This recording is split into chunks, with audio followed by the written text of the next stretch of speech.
पूना गाडगीळ आणि sons limited 1832 पासून। आज मराठवाडा मुक्तीसंग्राम दिन। छत्रपती संभाजीनगरमध्ये मुख्यमंत्री फडणवीसांच्या हस्ते ध्वजारोहण। छत्रपती संभाजीनगरमध्ये मुख्यमंत्री फडणवीसांच्या भाषणावेळी गोंधळ। हैदराबाद गॅझेट रद्द झालंच पाहिजे। भाषणावेळी घोषणा। मराठवाडा मुक्तीसंग्राम दिनानिमित्त बोलत असताना घोषणा। पोलिसांनी गोंधळ घालणाऱ्यांना ताब्यात घेतले। मराठवाड्यातील 7 जिल्ह्यांमध्ये कुणबी प्रमाणपत्राचं वाटप होणार। हिंगोली जिल्ह्यात 50 कुणबी प्रमाणपत्रांचं वाटप होणार। धाराशिवमध्ये मराठवाडा मुक्तीसंग्राम दिनाला कुणबी प्रमाणपत्राचं वाटप करण्यास सुरुवात। मराठवाड्यात पहिल्यांदाच कुणबी प्रमाणपत्राचं वाटप। पालकमंत्री प्रताप सरनाईकांच्या हस्ते कुणबी प्रमाणपत्रांचं वाटप।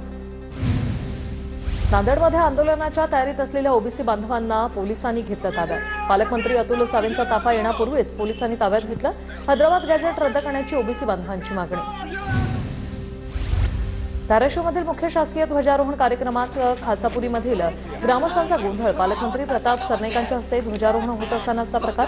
स्थानिक प्रश्न मिटत नसल्याने गावकरी आक्रमक। गोंधळ घालणारे गावकरी पोलिसांच्या ताब्यात। लोकसभेतील विरोधी पक्षनेते राहुल गांधींकडून मोदींना वाढदिवसाच्या शुभेच्छा। पंतप्रधान मोदींना उत्तम आरोग्यासाठी शुभेच्छा। राहुल गांधी यांचं ट्विट। मोदींच्या वाढदिवसानिमित्त फडणवीसांचा वृत्तपत्रांमध्ये लेख। मी पाहिलेले आणि अनुभवलेले मोदीजी लेखाचा आशय। आज भारत यशाची शिखरं केवळ मोदींमुळेच गाठतोय। मोदींचं महाराष्ट्रावर विशेष प्रेम। फडणवीसांनी लिहिलेल्या लेखात उल्लेख। पंतप्रधान मोदींचा आज वाढदिवस। मोदींच्या वाढदिवसानिमित्त शिंदेंची वृत्तपत्रांना जाहिरात। सामना वृत्तपत्र सोडून इतर वृत्तपत्रांना पहिल्या पानावर जाहिरात। जाहिरातीमधून शिंदेंकडून मोदींना वाढदिवसाच्या शुभेच्छा। उपमुख्यमंत्री अजित पवारांकडून पंतप्रधान मोदींना 75व्या वाढदिवसानिमित्त शुभेच्छा। देशाला विकासाची नवी दिशा देणारे लोकप्रिय पंतप्रधान। आपल्या नेतृत्वाखाली भारत आणखी सबल, समृद्ध, आत्मनिर्भर होईल। अजित पवार यांचं ट्विट।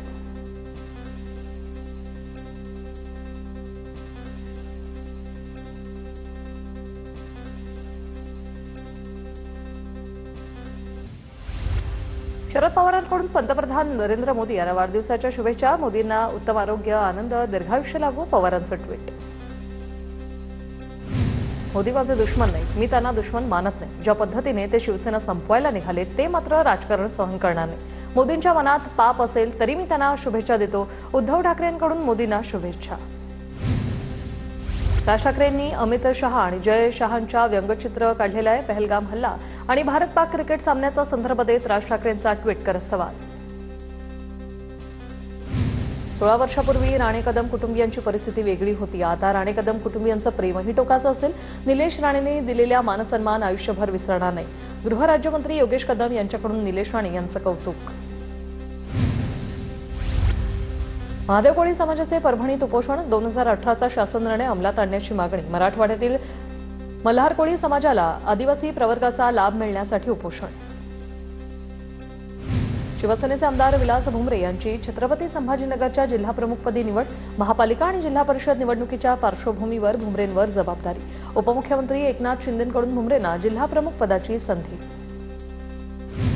सोलापूरच्या करमाळा तालुक्यात बच्चू कडूंचा शेतकरी मेळावा। शेतकऱ्यांचा विश्वास कधी जाऊ देणार नाही।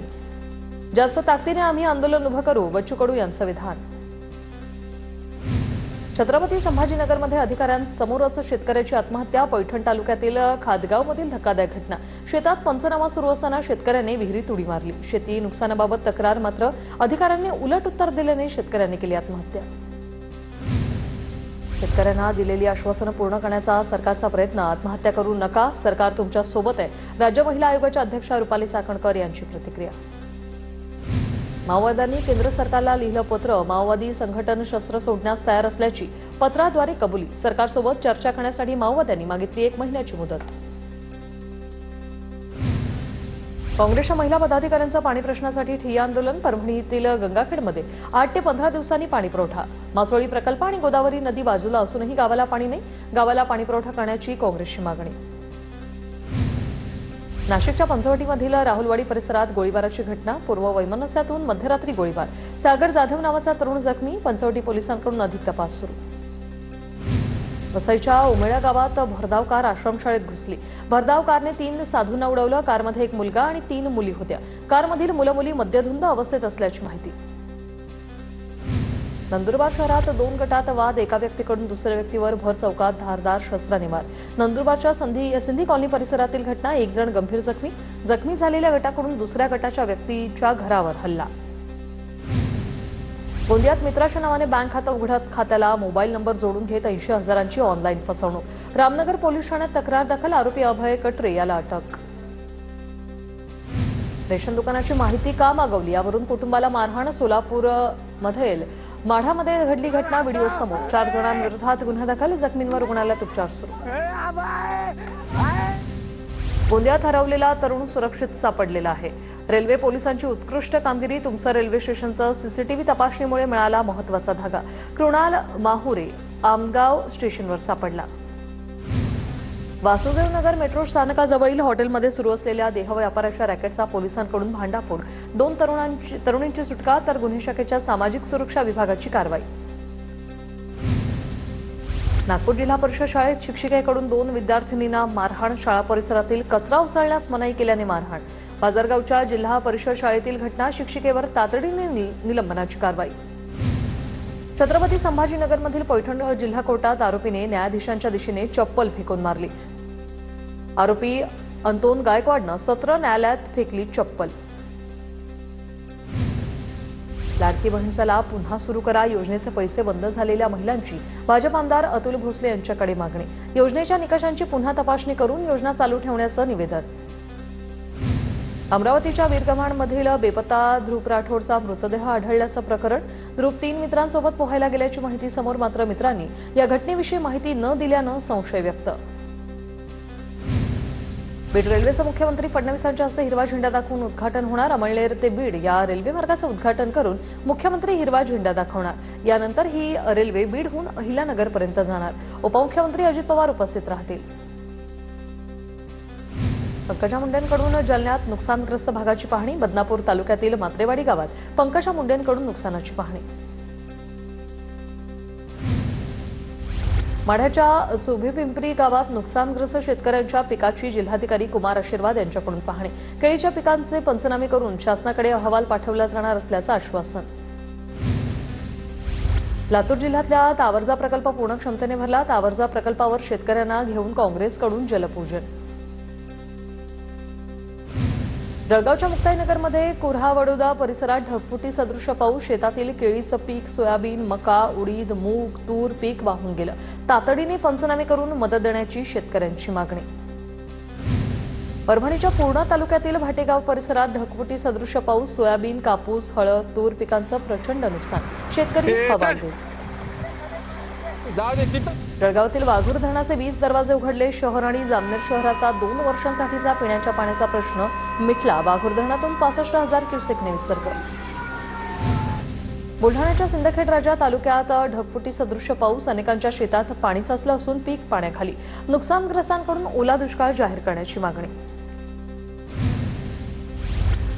मिरसी विमानतळावरून गोंदिया, इंदूर, बेंगळुरू विमानसेवा सुरू. गोंदियासह लगतच्या मध्य प्रदेश आणि छत्तीसगड राज्यातील प्रवाशांनाही फायदा होणार. आठवड्यातून 3 दिवस विमानसेवा सुरू असणार. अमरावती मुंबई विमानसेवेच्या वेळापत्रकात मोठा बदल. 7 ऑक्टोबरपासून विमान मुंबईवरून अमरावतीसाठी 7:05 उड्डाण घेणार. नवीन वेळापत्रक प्रवाशांना दिलासा देणार आहे. धम्मचक्र प्रवर्तन दिनानिमित्त दीक्षाभूमीवर 2 ऑक्टोबरला लाखो अनुयायी दाखल होणार. स्वच्छतेसह नागरी सुविधा पुरवण्याला प्राधान्य द्या. मनपा आयुक्त डॉ. अभिजित चौधरी यांचे निर्देश. मनपाद्वारे करण्यात येत असलेल्या तयारीचा घेतला आढावा. जळगावच्या सराफ बाजारात सोन्याच्या आणि चांदीच्या दरात पुन्हा मोठी वाढ. सोन्याच्या दरात तब्बल 1100 तर चांदीच्या भावात 1300 रुपयांची वाढ. सोन्याचे दर जीएसटीसह प्रतितोळा 1,14,500 रुपयांवर. हिंगणघाट तहसील कार्यालय पंचायत समिती प्रांगणामध्ये पाणपक्ष्यांच्या घरट्यांची गणना. 4 पाणपक्षी प्रजातींची 158 घरटी आढळली. गाय बगळा, छोटा बगळा, छोटा पानकावळा आणि रातढोकरी या पाणपक्ष्यांचा समावेश. पूना गाडगीळ आणि सन्स लिमिटेड 1832 पासून